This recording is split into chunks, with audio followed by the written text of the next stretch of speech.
Hello and welcome to the Genuine Learning Blog. My name is Melisa Galasso and I'm excited to be here today to talk about a very recent, as in this morning, proposal from the FASB regarding profits interest.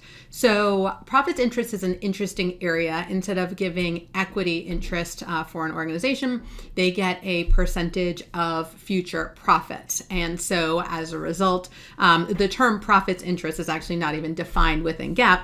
And so as a result, there have been questions historically about what is the appropriate treatment. Is it 718, like stock share-based compensation, or is it more under 710, other types of compensation like a cash bonus? And as a result, this diversity in practice has been, something that they've been focused on. In fact, this actually started with the Private Company Council. The PCC identified this as an area. However, after a little bit of research, they found out it wasn't just private companies who struggled with this. In fact, public companies also struggled with this. And so the FASB decided to move this to its full agenda back at the end of last year. And so a little bit about this, this was issued again May 11th. Comments are due July 10th. And there was just confusion over what was the appropriate topic. 718 for share-based payment, 710 more like any other traditional compensation.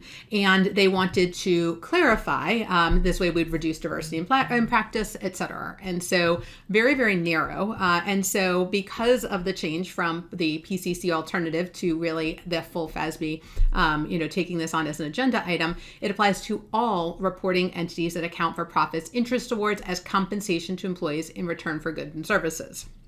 Now, what I think is really interesting about this standard or this proposal in particular is instead of actually modifying 718 or instead of modifying 710 or providing specific guidance, what they did was they added an illustrative example that includes 4 different fact patterns. And each of those fact patterns helps them understand whether they should apply 718 or whether they should apply 710. And so it helps to, 1, reduce diversity in practice, and 2, helps with the complexity because they're walking you through the thought process as they go through it. So this is not making material changes to the actual standards. What they're doing is providing an illustrative example. And people like illustrative examples because then they can kind of think about it and replicate it in their own thought process. So this is a different way of handling, a change as we go through this.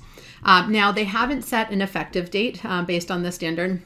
What they said they would do is they would wait to get feedback on it. They did say that it could be applied either retrospectively or prospectively, and they do have some ideas about transition, but we're not going to have an effective date until they get a little bit more feedback from the public. So again, a super niche area, but something that we have been monitoring since it was really part of the PCC discussion for a long time before it moved to the active agenda of the full FASB board. So kind of an interesting transition as we go through it.